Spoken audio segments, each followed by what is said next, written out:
0, 1. Let's get started. Hello and welcome to Beyond Top 10 Tennis. My name is Dr. Ashley Morgan-Berge and I'm your host. I am the author of 12 books, a CEO of 13 years, an elite performance coach of over 19 years, having worked with athletes throughout Europe, the United States to Australia. I am the world's leading scientist on coach and athlete performance, specifically behind how to develop a top 10 tennis ranking. My work includes everything from mitigating injuries to conditioning behaviors that set a player up long term for the long game towards a top 10 tennis ranking. I'm behind theories from the optimal performance theory, optimal behavior for optimal performance, the barrier breaker, the rule of transference to the golden rule. And an additional fun fact is that I'm also the founder of a startup set on data privacy that provides a space for tennis players and others to interact around their game and so much more. As has become custom, each episode we dive into the latest rankings and results on the WTA and ATP tours and deliver new data implications as shared in my latest release, How to Develop a Top 10 Tennis Ranking, with over 100 episodes now to date. But welcome to a special edition for the US Open Championships. If you've been with us for some time now, thank you so much. You know what we're all about. Hopefully you're familiar with our special editions as well and really what they're all about. If you are new, welcome and thank you so much. We did start essentially these special editions around, I'll say, French Open, episode 88, Wimbledon I think was around 100, and now obviously US Open 116, and today's episode is 117. So this is only our second because round 2 is finally over. Believe it or not, the Alcaraz Van der Zandschulp match just wrapped up moments ago.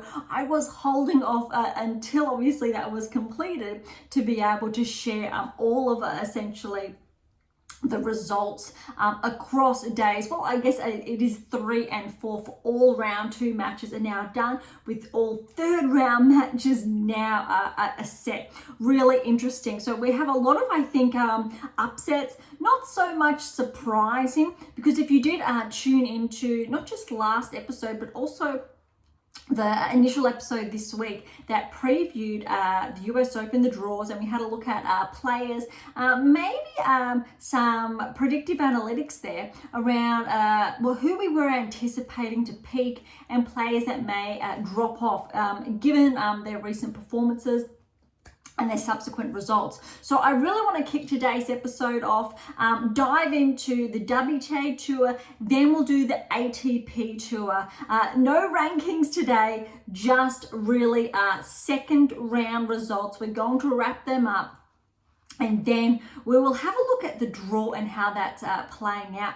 Because again, recall our previous episode, how I said that this time we are going to have some new round of 16 results. So first timers progressing through to the round of 16. So if you're not familiar, and again, whether it is the 7 keys, the 8th key in how to develop a top 10 tennis ranking, or any of my other text, and I've shared this on multiple occasions, that the round of 16 is absolutely pivotal. It's a really key marker.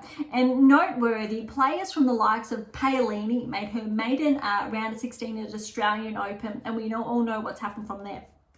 Kalinske as well, and she's cracked into the top 20. Kostyuk, who's now, I believe, almost inside the top 20 with how her ranking is concerned. Noskova as well progressed past that, and yes, Kostyuk is. And I've also shared, for example, with how players have been tracking this season, that Schneider was one as well, and she was ranked well outside the top 50 at that stage. Alex de Minaur, he's been tracked for the past, let's say, best part of the last 3 seasons, maybe a little bit longer. and how I essentially shared that he would break into the top 10 this season, and it happened. So I love it when the data all comes together. Players from Shelton and Paul are predicted to become barrier breakers, why Rune regressed outside the top 10 and why that was a market. Quarter, for example, why he was still around top 30 and then finally cracked into the top 20. TFO's recent regression, Mazzetti's progression. There's so much there. And we have countless, I think, key pieces, analytics, data points on so many players, especially inside the top 100 on the WTA Tour and ATP Tours, and whether or not they're progressing, regressing, and why they're potentially earmarked to progress at the Grand Slam level or regress. Also, when we take into account the historical implications, but also we have I have a continuation, if you like, of a longitudinal analysis. I published that work in the What Is Your Game Missing series. So what is your game missing, what is your game missing now, and what is your game missing to win?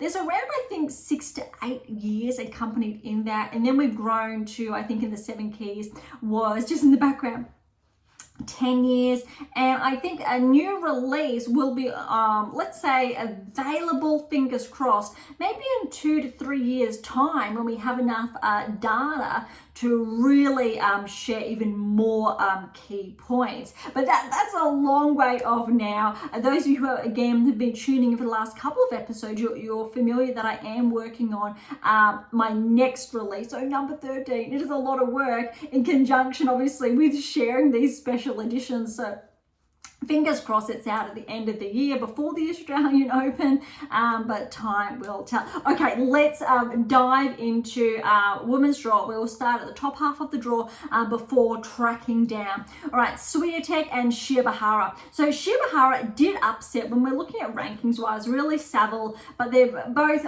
we'll say, just inside the top 100. Shibahara's ranking, though, I will just double check because I know Savile is just inside the top 100. So yeah, Shibahara, I believe she did have to qualify for the US Open. She's ranked just outside the top 200, and so we know after obviously progressing or making her way through the first round, she will get some really good ranking points. Hopefully maybe not inside the top 100, but thereabouts. So that's a really good start for her season. And look, Swiatek, she had a bit of a slow start first round against Rakimova.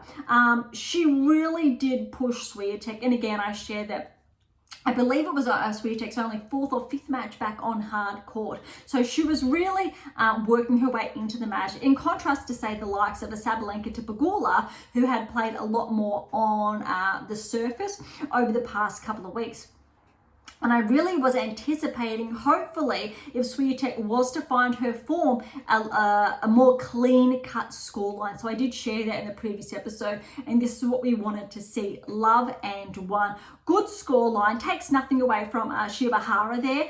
That said, Swiatek did play like the number 1 in the world, and really that's what we want to see at this stage. Hopefully she can keep that up, but her 3rd round encounter, she will have Pavlyuchenkova. And I think it's often forgetting that Pavlyuchenkova has been a Grand Slam finalist previously.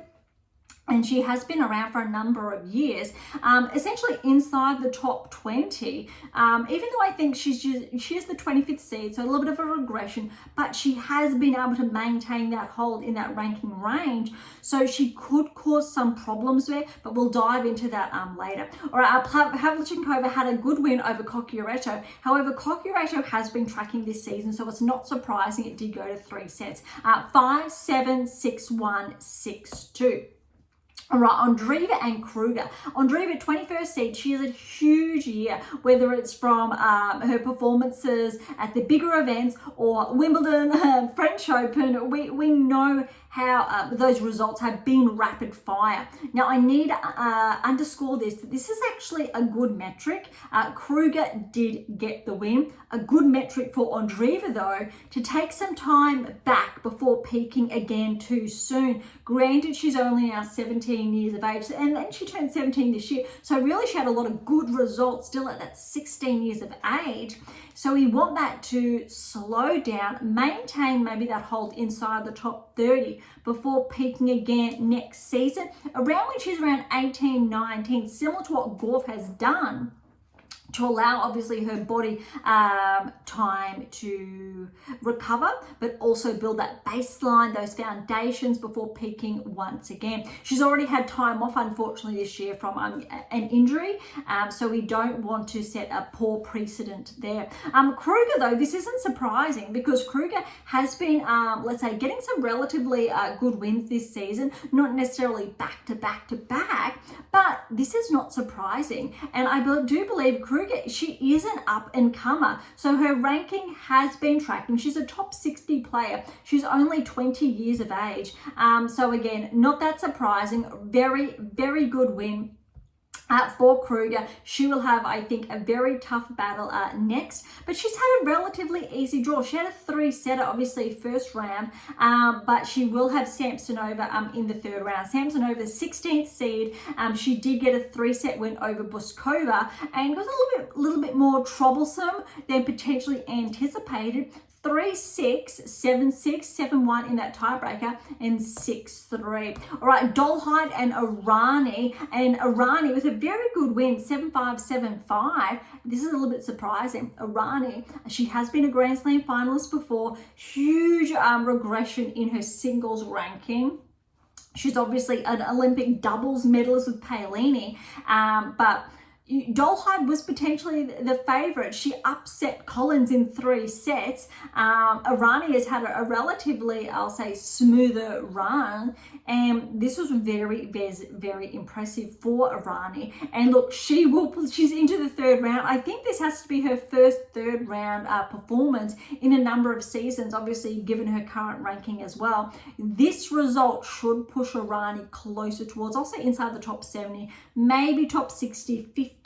Depending how she goes next, but she will play Schneider, who got a win over Torsen 4-4, but Schneider is absolutely favourite. She has been earmarked even prior to the US Open. I did share that it's not going to be surprising if Schneider does make her maiden Grand Slam round of 16 result, potentially a quarterfinal, depending on how the draw does pan out. When we will have a look at that later. But look, with that win over Torsen, very good win for Schneider. Remember, this time last year, I think she was potentially ranked outside the top 100. She's been having a stellar season. If you've been, again, listening to those our episodes for some time and our weekly updates on the WTA and ATP tours respectively, and how I do share those smaller events, so the 125s, for example, from time 250s, because some players who improve there, they do end up performing very well in the bigger events, so the 500 and the 1000s, Grand Slams. Schneider was one of those players. She started notching up those wins in those smaller events, the titles. Then she got another big title to her now. Already 2 titles, I believe, maybe 3, but let's stick with 2 this season. Huge season, former NCAA player as well, and it really underscores when you get that number of matches under your belt and you're able to maintain that peak level of play over a lengthier season. It really does help. Obviously, professional circuit, very different and obviously lengthier, but it's saying that those couple of years prior, obviously, to cracking on tour, obviously has helped Schneider. Collins was a former NCAA player as well, really underscores that as well. And there's a number of them. Many years ago now, I did play in the NCAA as well. Even though I am based in Australia, I did travel over there and I did reside there on the East Coast, though that's another story. Okay, as we move down, Buzzaz Meniero. Bulta is the 31st seed. She was favoured. She was ranked inside the top 30, historically predominantly outside the top 30, inside the top 50.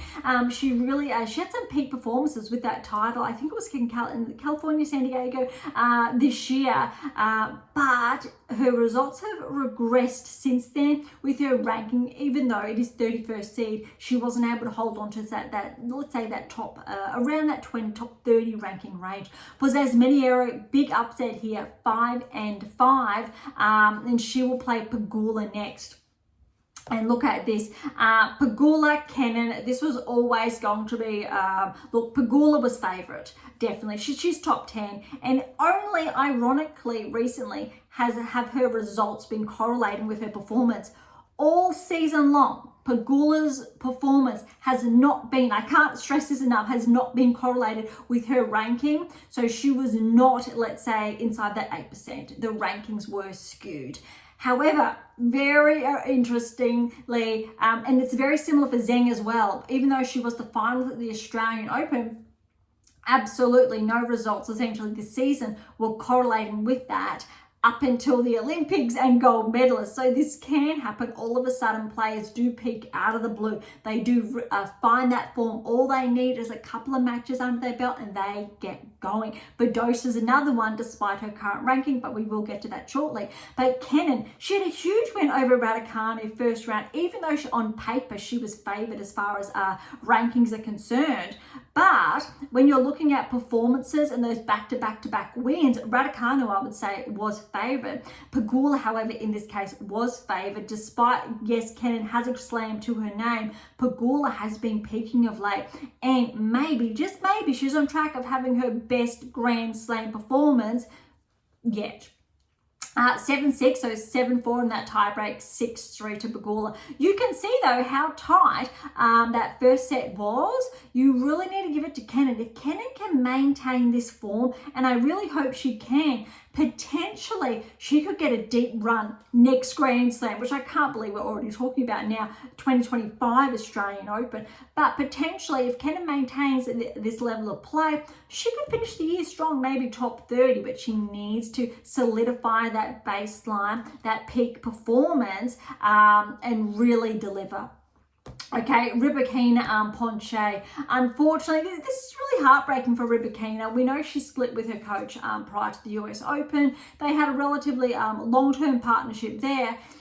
She has not been, let's say, given the best hand of health this season, unfortunately, and she had to withdraw again because she does have an injury. That's all she was able to say. There was no details essentially shared in that respect. So Ponche, this is absolutely huge for her.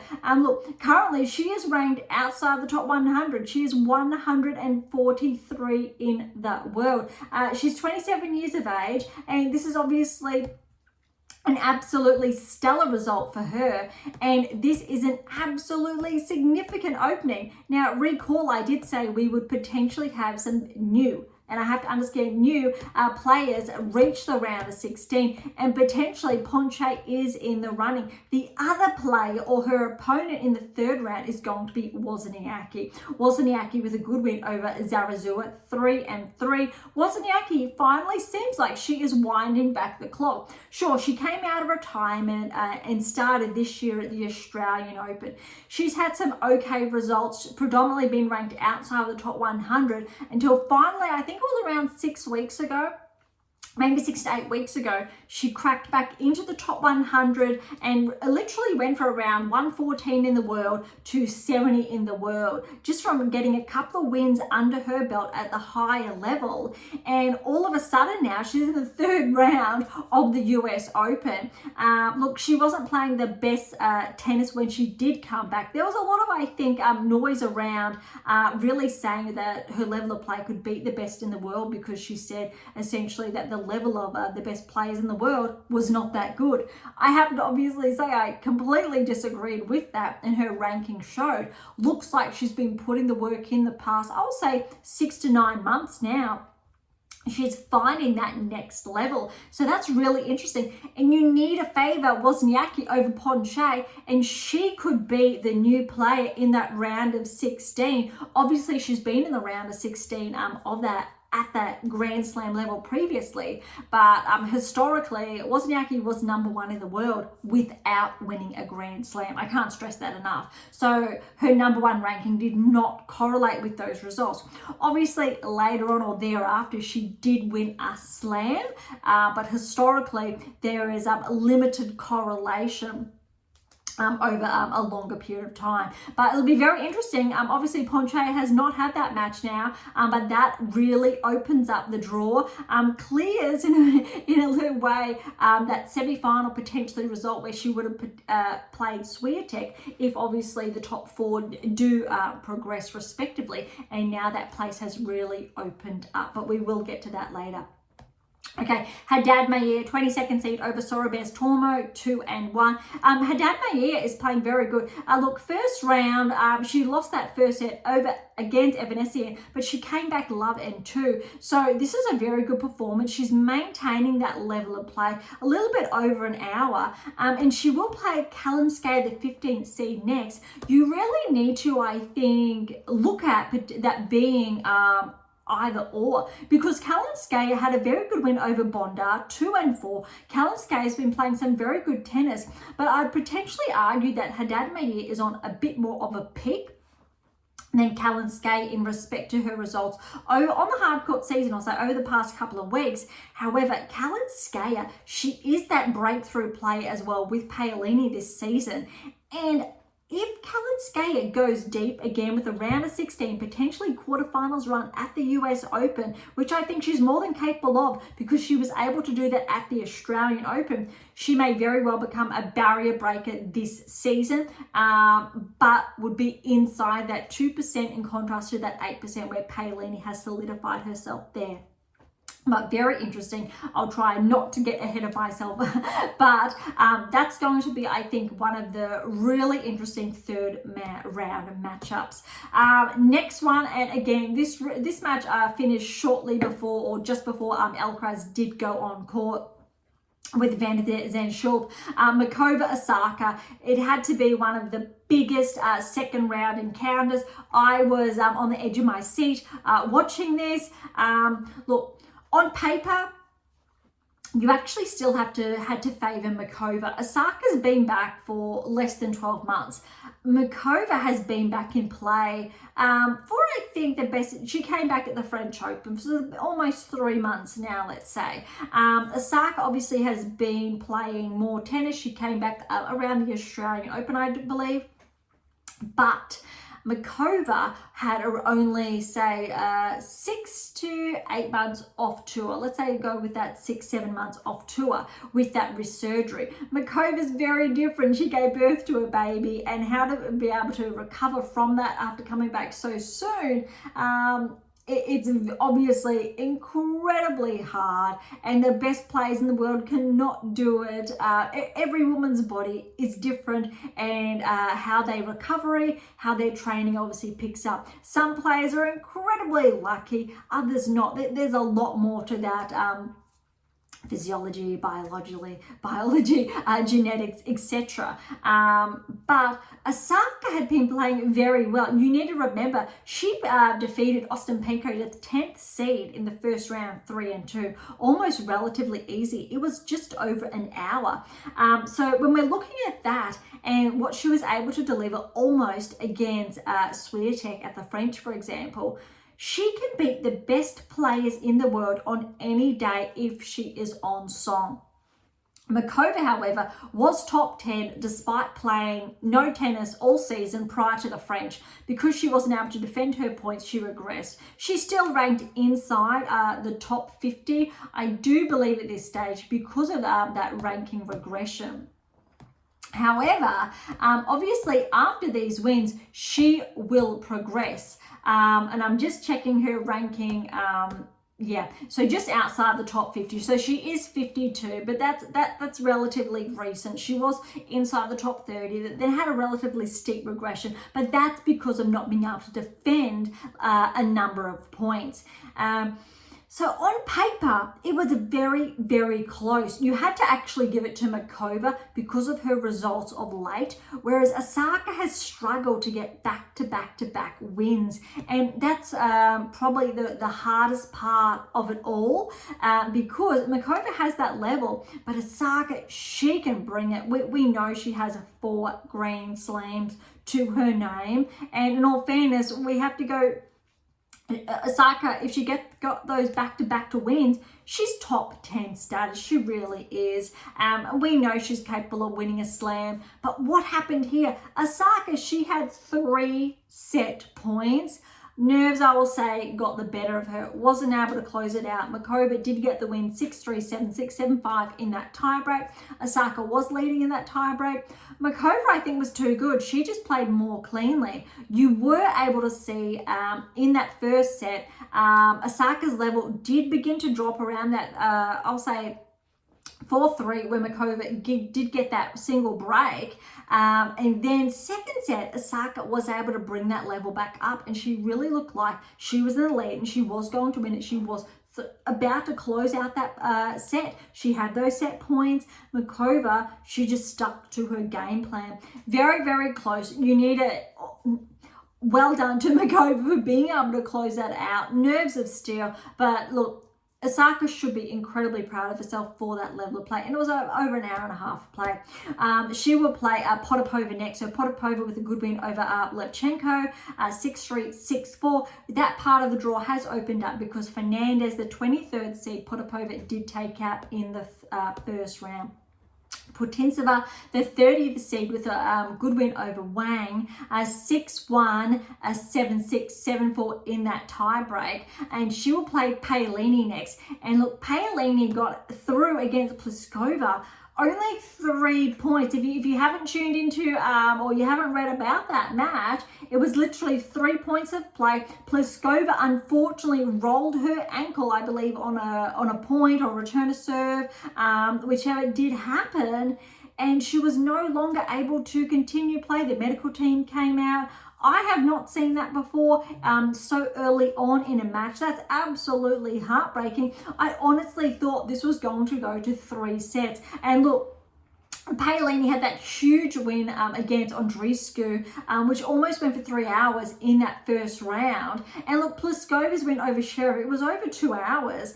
But Paolini was favoured. That said, that's very heartbreaking for Pliskova because it was definitely going to be very tight. And if Paolini had not fully recovered, I think, from that Andreescu match, you had to give Pliskova a chance there. So Paolini's going to have the fresher legs against Putintseva. You need to favour Paolini there. But Putintseva's playing some very clean tennis. She did take out Noskova, but Noskova was not seeded for the US Open, but she is top 30 now. All right, Krejcikova and Rus with the E. Rus has upset Krejcikova, the 8th seed Wimbledon champion, 6-4, 7-5. Again, if you tuned into our initial special edition episode, this was potentially anticipated that Krejcikova wasn't going to be able to back up those her Grand Slam results at Wimbledon with that title, purely because of her level of play. And historically, we know she's won the French before and she's won Wimbledon. We haven't really seen the same level of results on hard court. I'm sure she is more than capable of that. But again, she's had a lot of tennis under her belt. So this is not that shocking, but a huge win for Rus here, 6-4, 7-5. And she will play Badosa. So one of these two players are going to be new for the round of 16. Very, very significant. Badosa with the win against Townsend, 6-3, 7-5. Now, Townsend has been able to pick up her game, her singles game. Her doubles game has been on fire. So that's not what it's about. Her singles game did regress and she did struggle to get back her ranking inside the top 50. She's now at a singles ranking high with that ranking range. And she was potentially favoured to maybe push that to 3 sets against Badosa. But look, Badosa was ranked similar to Wozniacki outside the top 100. I believe even higher than that prior to the start of this season. She obviously has had a lot of injuries. I don't believe she was playing the US Open this time last year, and we weren't sure if she was coming back. That said, really important, even though it is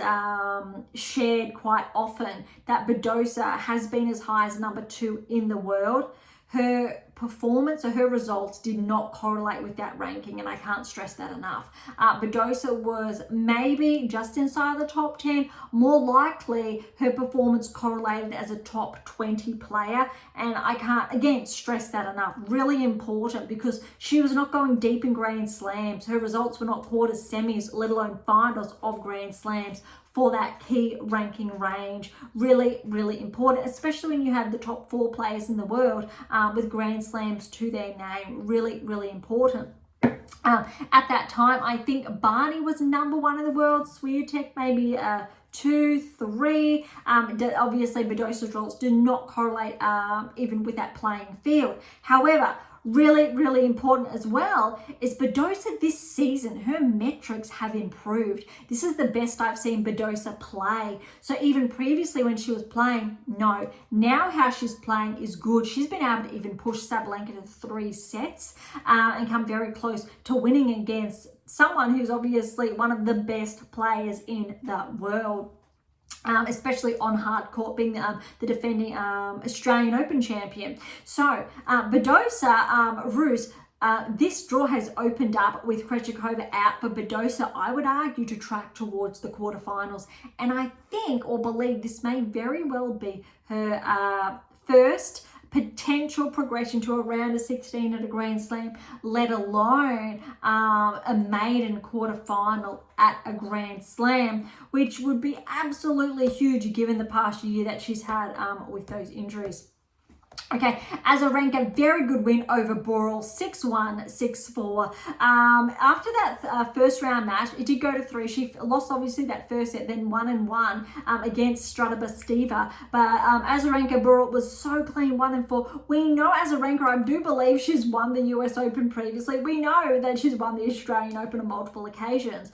So hard court is Azarenka's favoured surface. She will play next in the 3rd round, Yafan Wang. Now, what's really interesting here, Wang defeated Parry 6-love, 6-4, huge, playing really, really clean. But Yafan Wang was the one who beat Sakari first round 6-2. Obviously, it didn't fully play out because Sakari did unfortunately have to retire. Parry had a very close first round encounter against Wang, just the initial there. So that was very, very tight, 2 tie breaks. But what's really interesting is at the Australian Open, I'm not sure what round it was, let's say 2nd, 3rd round-ish. Yafan Wang played Zheng, Qinwen Zheng, the Australian Open finalist. And when these two were playing, Yafan Wang, I do believe, was literally 2-3 points away from that win. It went to a tiebreaker, I recall, in that 3rd set. It was very, very close. Obviously, Zheng went on to become a finalist, and Wang's results were almost forgotten. I was so impressed by Wang's performance and her results. I wrote an article about that, and that's available on AM8 International if you want to have a read up there. It'll be back in January in those the catalogs or the archives there. But this is going to be tough. Azarenka is definitely favoured here on paper, all the metrics, etc. But Wang definitely could push Azarenka to 3 sets, and given what happened at the Australian Open, I will not be shocked if Wang gets a win there. I am rooting, well, for both of these players, because it would be absolutely stellar for Wang to get a round of 16 result.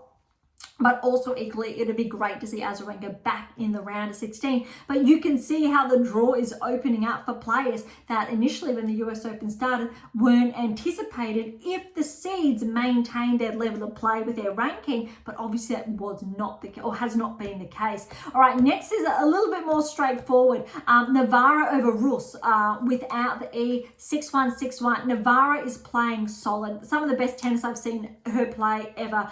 She's been tracking all season long. She is earmarked to become a barrier breaker this season, so to crack inside, cross the threshold into the top 10. This level of play is what it's all about. Obviously, with Ostapenko and Collins out, Sakari out, really opens up as far as points are concerned for Navarro if she continues to progress to get a top 10 ranking post US Open if she's able to maintain this level of play. However, She will play Kostyuk next, the 19th seed. Kostyuk got a good win over Dart, 7-6. That first set tiebreaker was 12-10, 6-1. Very impressive for Kostyuk to really hold her nerve in that first set and then to close it out in the second. But Kostyuk has been tracking. She's another player from the Australian Open that passed that round of 16 hurdle, and obviously we started tracking her results. Cracked into the top 30, then has recently cracked into the top 20 and has been able to hold her own for the last couple of weeks around that ranking range.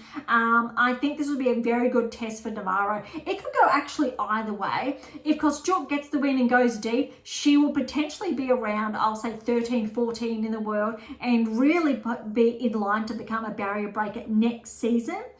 This is what our predictive analytics, what I would potentially suggest. But Navarro really is favoured with how clean she's going. But I'm really looking forward to this match. One of, if not the third round encounters to pay attention to.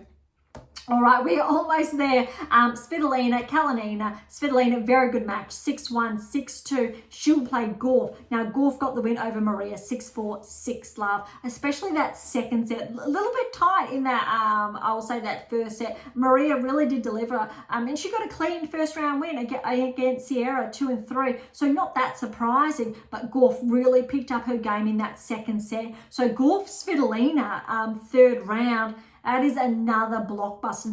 That is huge. That could be a semi-final. 2 years ago, it would have been a semi-final. Obviously, literally before Wimbledon, Svitolina was ranked inside the top 20. If she was able to defend those points at Wimbledon, she most likely would be inside the top 15 right now, but unfortunately her ranking did slightly regress. She is the 27th seed. I would love to see Svitolina back inside the top 10. I know she's capable of that level of play.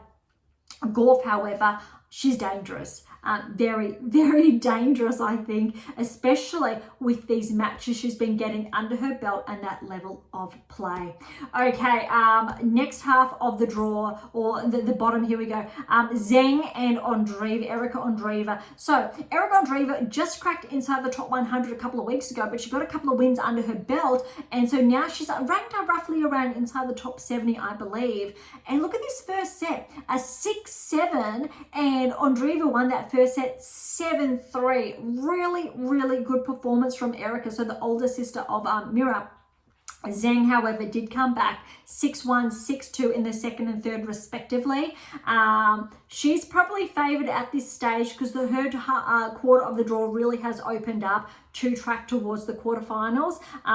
It really has, I think, delivered. We know draws favour some players over others, and this is Zheng's probably best chance over, say, that Wimbledon and French, where she didn't necessarily deliver, but also after that Olympic gold, I would say she has a lot of confidence and she could maybe replicate those results from Australia, although I would say at this stage round of 16 quarterfinals, but we'll have a look at the draw shortly. She will play Naimana next. Naimana got a win over Uchijima, 6-4, 6-love, but that's another section of the draw that is relatively open. Okay, Vekic, good win over Minen, 7-5, 6-1. I think Vekic is going into the US Open quite underrated. She will play Stearns next. So Peyton got a good win over Kazakina, the 12th seed, 6-1, 7-6, 7-3 in that tiebreak. And again, this section of the draw has now opened up, so Vekic is definitely favoured there. But I believe Peyton has a title already to her name this season. So if that is the case, Vekic, I think this is going to be a tight match. It'll be very interesting to see how clean Vekic is able to play, if she's able to amp up that level of play, or if Stearns gets a breakthrough round of 16 result. Either way, for either of those players, a round of 16 result is going to be very, very impressive. All right, Keys and Joint, 6-4, 6-love to Keys. Maya, the Aussie. She's still, I believe she's 19 years of age, but that's a very good, I say result against Keys, taking it to 6-4, but 6-love, second set to Keys, too good. She will play Mertens next, and Mertens, 33rd seed, got a win over Tomljanovic, 6-3, 6-2. I will correct what I said past episode where I thought there was just the one Aussie that progressed through to the second round, but no, we had two with Joy and obviously Tomljanovic. Tomljanovic is seasoned on tour. She's only come back, I think, this season after some time away because of injuries. Great to see Tomljanovic back, but obviously Mertens was too good there. Keys and Mertens, that's going to be a very interesting one as well. Alexandrova, the 29th seed over Djokovic, 4-6, 6-4, 7-5. Alexandrova will play Sabalenka next. Sabalenka with a very good win over Bronzetti, 6-3, 6-1. I think that scoreline speaks for itself. It went for just 1 minute over 1 hour. Very impressive. Sabalenka's playing very clean. She obviously is on track to probably more likely make the quarters before it gets a little bit too, I'll say, some rough waters. But Sabalenka is playing very cleanly. However, I don't want to write Alexandrova off, 29th seed, and she could cause some issues there. All right, let's have a look at the draw before we track on over to the men's side. Swiatek, Pavlyuchenkova next. That is going to be a very big test for Swiatek, although you need to obviously favour Swiatek there. Samsonova, Kruger, yes. All right, so when we're looking at it, fourth round, round of 16, potentially we'll see Swiatek and Samsonova. Samsonova has beaten Swiatek this season, so very important for Swiatek to keep upping that ante there. Irani and Schneider next. So Irani, she's getting some very good wins, but if we're looking at seedings, we will see Schneider and Pegula in the fourth round. That is going to be huge, round of 16 there. And potentially, if we're looking at seeds alone, Pegula and Swiatek for the quarterfinal, that will be very impressive and a huge, I think, run for Pegula if she's able to progress that far. But she will need to overcome Schneider in the round of 16, and that will be a very big test. Okay, as we drop down, this is a section of the draw that has very, very much opened up with Rybakina out, which is very, very significant, and Ostapenko out, and a number of the other seeds. So we have Ponche here instead of Rybakina. Now, if, let's say, Wozniacki does progress to the round of 16, she will have to play the winner of Haddad Maia and Kalinskaya. If we're looking at seeds alone, Kalinskaya is on track to make the quarterfinals. Very, very significant there. And more likely than not, if we're looking at seeds alone, we'll play Paolini. However, if Paolini progresses to the round of 16, she needs to get past Putintseva first. She will play the winner of Potapova and Makova. You need to favour Makova with how she played against Osaka. That was huge. And so if Makova, that is a very tough round of 16 for Paolini. That she has had a very hard draw. Andreescu, a Grand Slam champion. Pliskova, very lucky there, but a Grand Slam finalist, former world number 1. And then potentially Makova, round of 16, who is a Grand Slam finalist, former top 10 player, but she needs to get past Putintseva first. If any player has the harder draw, it really is in the earlier rounds, Paolini without a doubt. But without Rybakina, the draws really opened up for, I will say, Kalinskaya and Wozniacki. Both of those players, round of 16 potentially, and quarterfinal berth. It just goes to show when players drop off, anything can happen. And we are going to have some very new, this time anyway, for the 2024 season, round of 16 results for some players and maiden quarter-final results as well. All right, the bottom half of the draw has a very, very much opened up as well because Krejcikova is out, which is very, very significant there. So Gauff is actually in that quarter. Gauff has a straight run here on paper to the semi-finals. It does not get, I will say, easier than that. However, all seeds are still standing as far as the third round is concerned. I don't think any other section has all seeds remaining. So that's correct. And I'm looking through the draw. No, one other section does, and that is Sabalenka's section. although it's going to look a little bit more different. We'll get to that shortly. But Gauff has a tricky test next. But look, Rus with the E, Badosa. So Badosa is favoured to get that round of 16 result. Azarenka, if we go on seeds alone, Badosa, Azarenka almost potentially quarterfinals. If Badosa and Azarenka both get through, that'll be a huge round of 16, probably the biggest round of 16 matchup. I need to root for Azarenka because of it. I will say she's one of the older players now on tour, in her early 30s. But look, in reality, that's not old. We have a lot of young players on tour. That said, that'll be very, very huge. But look, either player that will really push them both either or inside the top 20 once again, depending how far they progress. But look, if Azarenka or Badosa, they're favoured in that top quarter now with Sakari out and Krejcikova, which means Badosa or Azarenka, again, just seeds, could make the semi-finals. So then Gauff would have to play one of those players. So a very exciting potential lineup or progression for that top half of that quarter. So when we drop down to the next quarter, all four seeds are still in action. Navarro, Kostyuk, Svitolina, Gauff, jam-packed third round matches. Now, if we're looking at seeds alone, Navarro and Gauff then are favoured to progress round of 16. That is going to be a very, very tough, I think, round of 16 lineup for both of those players. I think Navarro has a win over Gauff already this season, but that is going to be tough. Navarro then and Gauff on paper are favoured quarterfinals and then eventually obviously semi-final. Again, seeds alone, granted that Azarenka, Badosa are seeded higher in that respect. But that's a very interesting, I will say, half of the draw. But we're going to have players that were formerly at their peak, so ranked inside the top 10, progress. We'll see them back in the round of 16, potentially quarterfinals. Very exciting. All right, bottom quarter of the draw is going to get interesting. Look, there is no more Krejcikova, which has really opened, I think, the draw up for Zheng, because Zheng does not have a seed next. So Zheng potentially, she progresses through the round of 16, let's say, again, on rankings. She will play Vekic. That will be a rematch, wow, of the gold medal match.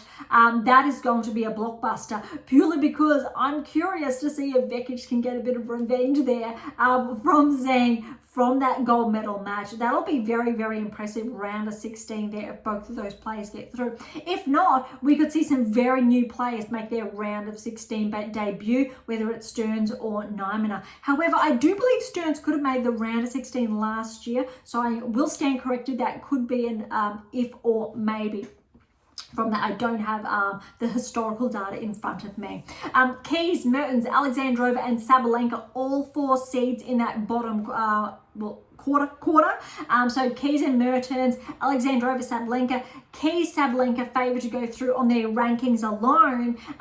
So that's actually very, very huge, because Keys and Sabalenka in that round of 16 is going to be very troublesome. Sure, I said earlier that Paolini has had the hardest earlier part of the draw, but this later part of the draw, when we're looking at round of 16, Gauff, Navarro potentially in a round of 16 lineup, and Keys and Sabalenka in a potential round of 16 lineup, that is absolutely huge. But look, Paolini and Makova potentially round of 16, again, going on rankings and performances alone, just wow. But look, I don't also want to say Swiatek, Samsonova round of 16, where Samsonova has a win over Swiatek this season. That's going to be significant. Pegula potentially and Schneider, but very, very significant. And Kalinskaya, we've touched on, could also make another well, I'll say debut, but she's already made we know the round of 16 at the Australian Open. But look, good to see her back, but it's going to be very interesting. Wozniacki could be her very first round of 16, potentially quarterfinal result since she's been back. So potentially her last, I think, quarterfinal result was maybe 5, 6, 7 years ago. Very, very big. Okay, that wraps up the WTA Tour. That was huge. That was a lot. Thank you for bearing with me. Okay, ATP Tour, here we go. Sinner, good win over Michelson. This could have been actually a little bit troublesome for Sinner. And first set a little bit there, 6-4, but then Sinner really cleaned his game up, 6-love, 6-2. And if you've heard the news, this draw, this half of the draw has very much opened up for Sinner. O'Connell over Bellucci, huge win for the Aussie O'Connell here. 4 sets, 6-3, 6-4, 3-6, 6-3. Well done to O'Connell, who will play Sinner next. This is an upset. Diallo over Phil's the 24th seed, and we know his recent results from Wimbledon.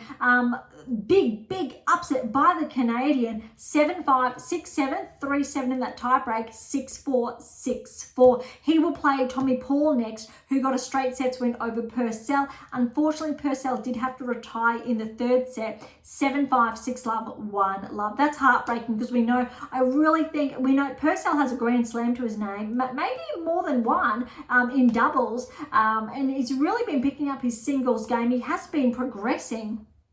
A little bit heartbreaking there, but Paul, he's going to be dangerous, especially since he's in Sinner's path. Kokkinakis, Borges with the win there. On paper, Borges was favoured. He's ranked just inside the top 35, 6-4, 7-5, 7-5. But look, Kokkinakis had a huge first round win over Tsitsipas to be super pumped about. Schoolkate, he's ranked just inside the top 100. The top 200. I think it's around 193 in the world. Breakthrough result here.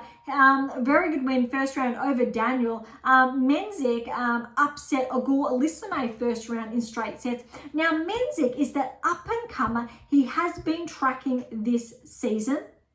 He's currently 65 in the world and he is only 18 years of age. Menzik is definitely tracking inside, I will say, the next 6 to 12 months to be ranked inside the top 20. He definitely has the tools and the metrics. He needs to fine tune them. But it may happen sooner rather than later because Menzik will have an unseeded player in the third round against Borges. And Borges on paper, as far as rankings are concerned, is favoured, but you never know with the 18-year-old. Very, very impressive. But first, Menzik, Schoolkate, 5 sets. This was so tight. It was heartbreaking for the Aussie because this was a breakthrough. If he got that win, it would have been huge for his ranking. His ranking will progress, probably not quite inside the top 100, but thereabouts, which is still a huge leap if you're ranked just inside the top 200. 6-7, 4-6, 2-6, 6-2, 7-6, 7-5, 7-6, 10-3. It was 2 sets apiece. Both of them had won a tiebreak each and a set 6-2 each, if you are following. And the 5th set was a tiebreak, went to obviously best of 10 points, 10-3 to Menzik. That's heartbreaking for that Aussie Schoolkate, but well done to Menzik. And so we're going to have a first time round of 16 player in the men's side, whether it's Borges or Menzik. The winner of that third round encounter will progress there. Very, very exciting. We've seen a lot of that on the women's side, but it's time for the men's and those breakthrough players. Okay, Kaboli over Bergs, the 31st seed with that win, 4-6, 6-3, 7-5, 6-3. He will play Medvedev next. Medvedev's being very underrated here. Good win over Marazin, 6-3, 6-2, 7-6. That tiebreak was 7-5. Medvedev, I believe, was last year's finalist. It's going to be, I think, tough to beat Medvedev. I want to really have a look at the draw later because Medvedev and Sinner, that is going to be one to watch. Okay, again, as I shared at the very beginning of today's episode, Alcaraz, Van de Zandschulp. Van de Zandschulp upset Shapovalov in that first round. Shapovalov's former top 10. He's been trying to make his way back. He had a straight sets win over Shapovalov, even though Shapovalov has recently been tracking. Van de Zandschulp has also been, I will say, showing up this season, not really tracking as, very clearly. He's ranked inside the top 80, I believe, around 70, 72 in the world. Alcaraz, definitely was not playing his best tennis. This match went for a little over 2 hours, 2 hours, 19 minutes. Check out this scoreline. 6-1, 7-5, 6-4. Now, I have to confess, I did not watch that first set. And when I went back to watching this match, I actually misread the scoreline, and I thought it was Alcaraz up 6-1, and I thought, oh, this is a very clean match. And then I had to take a second look, and I thought, oh my goodness, it's 5-all in the second set. Wait a minute, Alcaraz went down in that first set. So Alcaraz was able to find his form, I think, again in that second set to get obviously to 5-all. Van de Schulp held his own and was able to maintain that level of play. Very, very impressive. All right, Diaz, Acosta, and Draper. Draper will play Van de Schulp next. Draper's the 25th seed. This is going to be a bit tricky, but very good win for Draper over Diaz, Acosta.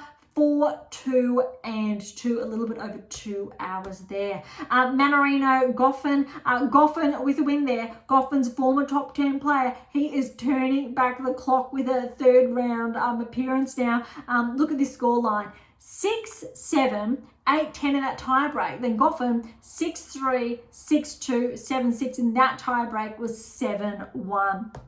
Okay, Macaque Korda. This is an upset. Korda is the 16th seed. Macaque has been tracking this season 4-2 and 4. Macaque will play Goffin, and you really need to favour actually Macaque, even as rankings are concerned, because he is ranked inside the top 50, 39 in the world. However, look, Goffin, it's great to see him back. Great to see him at this level of play. He's even been qualifying this season for events.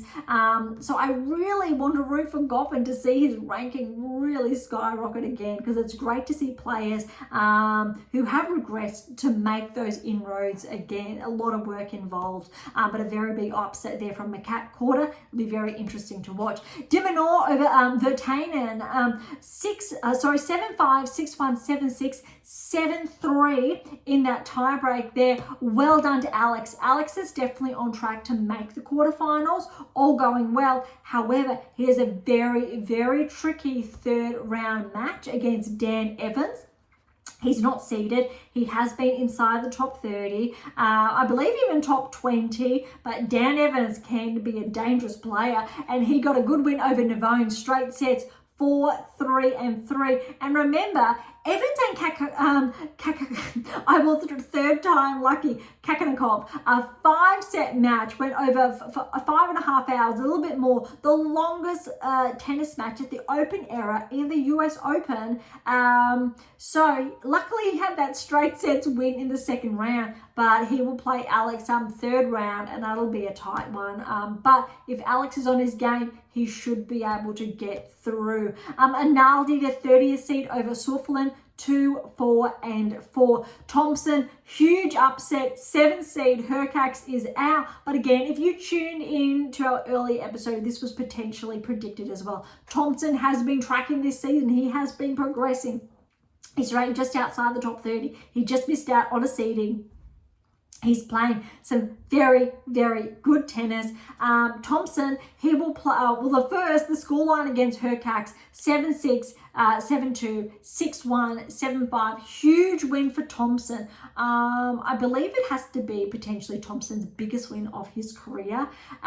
He will play Analdi next, and I really need to give Thompson a chance to make his maiden round of 16 result at a Grand Slam. Either way, it's going to be very huge for both of those players, either one that progresses through to the round of 16. Ruud and Monfils, this almost lived up to a 5-setter. But Ruud is actually still in action. A little bit surprising, but very good for Casper there. But Monfils almost 6-4, 6-2, 2-6, 7-6, 7-3 in that fourth set tiebreaker, just under 3 hours. You always want to really root for Monfils. He's a former top 10 player. He was inside the top 20 for such a long time. His rankings only recently, let's say in the last 12 months, regressed, but he's still around that top 50 or thereabouts ranking range, but very good one for Rudd. Rudd is on track for a very good round of 16 berth. He will play Shang next, unseeded. Shang with a good win, straight sets over Carabel's Baena, 6-2, 6-3, 7-6, 7-2 in that tiebreak. Noteworthy is that Shang defeated Bublik in 5 sets here, so that seed is gone for Rudd. So you really need to favour Rudd for the win there. Humbert and Comasana, another upset. Comasana has upset Humbert, the 17th seed, 5-7, 6-4, 6-4, 6-4. Comasana, though, has been tracking this season with some surprising wins under his belt. So that's not that shocking win over Humbert, especially 4 tight sets. He will, however, play Fritz next. Have to favour Fritz, especially on hard. Mind you, Fritz had a stellar grass court season. Fritz Berrettini, Fritz got the win there. 6-3, 7-6, 7-1. 6-1. That was huge. A little bit over 2 hours. Was potentially anticipating it to go longer, but Fritz played some really tight tennis, and Berrettini's level really did drop in that third set. A little bit disappointing, but Berrettini, his ranking has been tracking. He's even got titles to his name this season. So I'm sure we're going to see Berrettini back, ideally inside the top 40, top 30 within the next 12 months if he maintains these results and he continues to track. But well done to Fritz. Fritz is on track to break back into the top 10. He was ranked inside the top 10 at the beginning of the year, but he's just regressed outside. But with these type of results, looks like he is on track to become a barrier breaker shortly thereafter the US Open if he continues with these results. Nakashima, good win over Kazuks. 4-4-2, and Nakashima was the one who took out Rudd, the 15th seed in the first round. He will play Mazzetti next, and Mazzetti over Kekmanovic in 5 sets for the 18th seed. 3-6, 6-4, 6-4, 2-6, 7-5. 3 hours and 47 minutes that match. Obviously not as long as that. The longest match at 5 hours, I think, was 35 minutes. But Mazzetti Nakashima, I really want to favour actually Nakashima here. Nakashima could cause some problems with the home crowd behind him. And Mazzetti's had a big season. Not too sure how he's going to continue to track. But look, on paper, Mazzetti's favoured. However, I really want to give Nakashima a shot to progress and have that breakthrough result for that round of 16 berth. Serlundo Echeverry has upset the 29th seed, 6-3, 4-6, 6-4, 1-6, 6-3, just over 4 hours. Very, very big win for Echeverry, who will play Zverev next, and Zverev over Muller in straight set, 6-4, 7-6, 7-5, 6-1. Zverev is being, I think, underrated / understated. He is, however, I believe, in Djokovic is half of the draw. If those two do make the semi-final, that will be a blockbuster. But both Zverev and Medvedev are very underrated, I think, this US Open. And I did share that in our previous episode, but he's playing relatively cleanly. Rublev over Rinderknech, that did go to 5 sets. Rublev had to come back from 2 sets to love down. Look at this scoreline, 4-6, 5-7, then 6-1, 6-2, 6-2. So really, Rinderknech held his game and was able to perform for the best part of those 2 sets. And then he wasn't able to maintain that level of play. And Rublev, and I hate to say it, really started correlating with his ranking with that 1, 2, and 2 in just over 4 hours. And I'm sharing that because predominantly when we're looking at the top 10 rankings on the men's side, Rublev has not been correlating with his ranking consistently throughout the season. He's had some peaks and some drops, and there are some players, for example, ranked outside the top 10.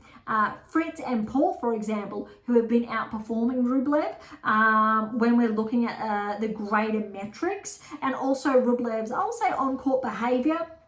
But he has been keeping his cool, I do believe, and Rublev is on track potentially to have his best Grand Slam result yet. He will play Lecheka, the 32nd seed in the third round. Lecheka with a 5-set win over Kruger, 6-7, so 5-7 in that first set tiebreak. Love 6. So Kruger took the second set 6-love over Lecheka, was up 2 sets to love, Kruger was, and then Lecheka came back to win the next 3 sets, 6-4, 6-4, 7-5.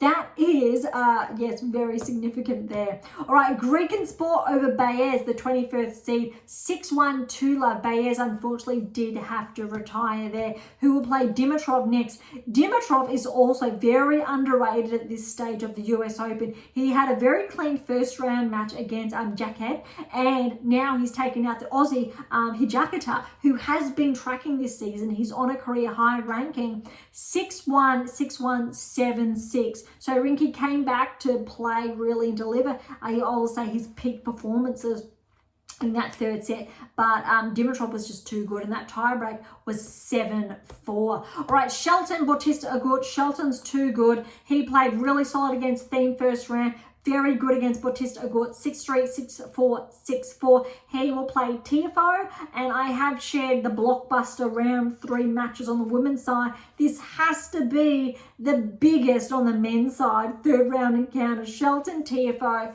that could be a final. That could be, let's say, a 500, 1,000 final. But a third round is because Tiafoe's ranking has regressed, and he does like delivering at the US Open. That's tough. I'm not sure who's going to win because we both know both players can deliver. I'm going to give Shelton the edge because not just of his ranking, but because his level of play and his consistency in results this season, in contrast to Tiafoe, he hasn't had the consistency there. But we both know an upset could be brewing. It'll be very, very interesting. Tiafoe had a very clean win against Shevchenko, 4-6-1, 1-love, with Shevchenko retiring in that third set. And noteworthy is Tiafoe only recently broke back into the top 30, and then obviously with that 20th seed. So that's very, very recent, but maybe it's just in time to peak and potentially track towards the quarterfinals. But either way, it's going to be very, very interesting. All right, final 2 matches. Popyrin, the 28th seed. Popyrin is on an absolute peak after winning the previous weeks, but 6-2, 6-4, 6-love over Martinez. The best tennis I have seen Popyrin play ever. He is playing the best tennis of his life, just in time for the US Open and just in time for his encounter against Djokovic in the third round.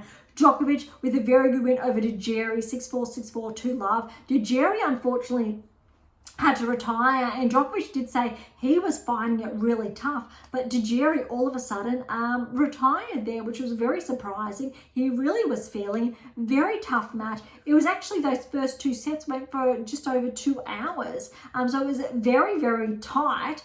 That said, Djokovic and Popyrin third round. I'm not going to be surprised if Popyrin can push Djokovic to 5 sets. But look, if Djokovic plays like he played in his gold medal match, you need to favour Djokovic. But it will be probably the second biggest blockbuster after the Shelton Tiafoe, I think. Really exciting third round encounter. All right, let's head on over to the draw because we've had a number of seeds drop, including Alcaraz and Hurkacz. So we've had top 10 players drop. Really opened up. So Sinner's quarter, we've just got the 2 seeds in the top quarter here. So Paul's still standing and Sinner's still standing. No seeds yet, but they are on track for a round of 16 results. Let's say favour Sinner then to more smoothly make it through to the semi-finals, but I think he's going to have a really hard round of 16 task against Paul if obviously both seeds do progress. The next quarter has really opened up without Tsitsipas there or Ogor Alisime, which means Borges or Menzik will make a maiden round of 16 result. So we are going to have some new breakthrough players. Medvedev is on paper then to play one of those players in the round of 16 if we're going on seeds progressing. Medvedev and Sinner as a quarter-final will be a blockbuster, and maybe Medvedev will get through, but Sinner, if he plays like he played in Australia, he will progress through to that semi-final, potentially make that finals of the US Open for the very first time. All right, the bottom quarter, we know Alcaraz is now out. This has hugely opened up the draw because Hurkacz is out. That is absolutely huge. Quarter is out. This is Alex's biggest chance, I think, to make the semi-finals. Alex now, without having to play, I will say, Hurkacz in the round of 16, has potentially, and without having to play Alcaraz then in the quarterfinals, has a semi-final berth, potentially against Sinner on the cards. We could see de Minaur progress. I don't want to get too ahead of myself, but I'm going to earmark Alex with the draw if he maintains his level of play and ups the ante. Quarterfinal, and I did say quarterfinals before the US Open did commence, but maybe semi-finals now, because we know what Alcaraz is capable of. Without Alcaraz there as that quarterfinal opponent, Alex could very well progress to the semi-finals. But let's have a look at the lineup. Draper, Van der Zechel. So on paper, we're looking at Draper. And then Gauff and Macaque. Let's say Gauff is able to turn back the clock. We are going to have new round of 16 berths at the US Open in that section of the draw.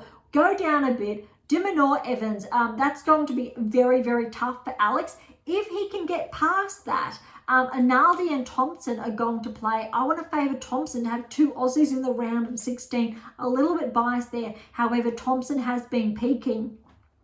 And let's go with de Minaur to get past Thompson. Either or, I'm not going to be shocked if Thompson causes an upset. He really is capable of a top 30, top 25 ranking. I do believe that. But look, Alex, it really has opened up. He needs to keep his cool. He needs to maintain his level of play. He needs to go from that peak performance and find his groove to the next, as I've talked about, for example, a Swiatek, Gauff, Pegula, Navarro, for example. Not so much on the men's side because they have been consistently tracking, but we need this from Alex because he has a very different game in contrast to, say, a number of other players which are more, say, power-based. Alex is really movement-based and tactically based, and you need to give him the edge there. Very exciting, not just for Australian tennis because I am based in Australia, but it would be great to see, I think, Alex track, and also we'll see some shifts in the ranking. He was ranked as high as number 6 in the world a few weeks ago, but he did get a number 10 in his seedings. He lost a couple of points because he was sidelined with his hip, but all going well and he's able to stay healthy. That is looking very exciting. Okay, bottom half of the draw. This has also opened up with Bublik out. So Ruud has a relatively straight path, potentially, if we're going on seeds, to the round of 16, where he's looking like he will play Fritz. And we're looking at seeds alone. I really want to favour Fritz to get through to the quarterfinals over Ruud, but that will be very interesting because I think it was this time last year Ruud regressed outside the top 10, back inside just before the beginning of the year. But we know Fritz was in there. I know what he's capable of, but I definitely believe Fritz can get through to the quarterfinals, especially with his recent level of play. Here we go. With Rune out, Mazzetti really has opened up for that round of 16 berth against Zverev. So if both seeds do get through, that's going to be a blockbuster. Mazzetti and Zverev round of 16 is going to be absolutely huge. Definitely one to watch. But we're looking at Zverev getting through then to the quarterfinals against, say, Fritz. And that will be, I think that's going to be a rematch from Wimbledon, where Fritz did get that win. And I think Zverev got the win at the French Open, thereabouts.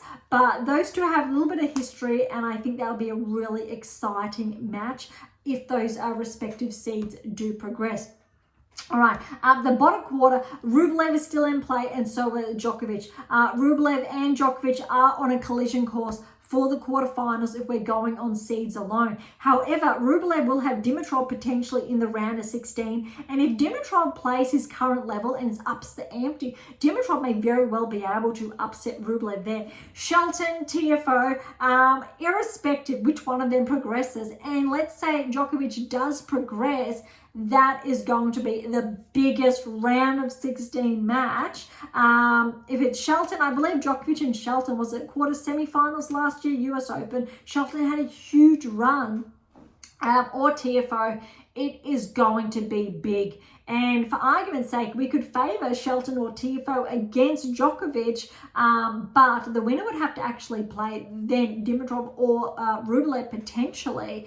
And just maybe one of those players could make their semi-final, well, I'll say debut, if it is the case that Shelton, or he'll defend those points. But that is really, really interesting, that quarter. Okay, that really wraps up, I think, today. We'll wait till those third round matches are all complete before getting back with the third round results and what's in store for those round of 16. And obviously, as the US Open continues, we can we can refine and fine-tune those results, the key data implications, and who's looking like they're tracking, and the blockbuster matches essentially ahead. Schedule play, yes, it's out, but look, we've already touched on the big, really, I think, intense matches for round 3. There's definitely going to be some upsets by all accounts. We're going to have some seeds obviously go through. It's probably 50-50 when you really look at the seeds that have dropped and those that have been progressing, but very, very interesting nonetheless. All right, thank you so much for tuning in today. To grab a copy of How to Develop a Top 10 Tennis Ranking or the 7 keys there, head on over to AM8 International or Amazon, irrespective where you're based in the world. For any comments or questions, head to AM8 or Topic Thread, the social platform set on data privacy, or leave comments directly on YouTube or Spotify. To interact with Beyond Top 10 Tennis, head on over to AM8 International, or you'll see all our social handles in the episode notes. To catch up on our blogs, head on over to AM8 International and look for our blog tab, or head on over to Substack with all links in the episode notes. For something different, head on over to Pink Octopus Books, where my fictional release is just in the background there. For something left to feel, visit Spruik for some random posts. Would love your feedback. And of course, if you enjoyed today's episode, please subscribe, like, share, and all of the above would be absolutely phenomenal. For those of you who are interested, we do have scholarships available on AM International, as well as options to work with me exclusively to optimize your performance and to nudge you closer towards that top 10 tennis ranking. So don't be shy and come and say hi. On that note, thank you so much for listening. I am so incredibly grateful. I am your host, Dr. Ashley Morgan Berge, and this is Beyond Top 10 Tennis, and I'll see you next time.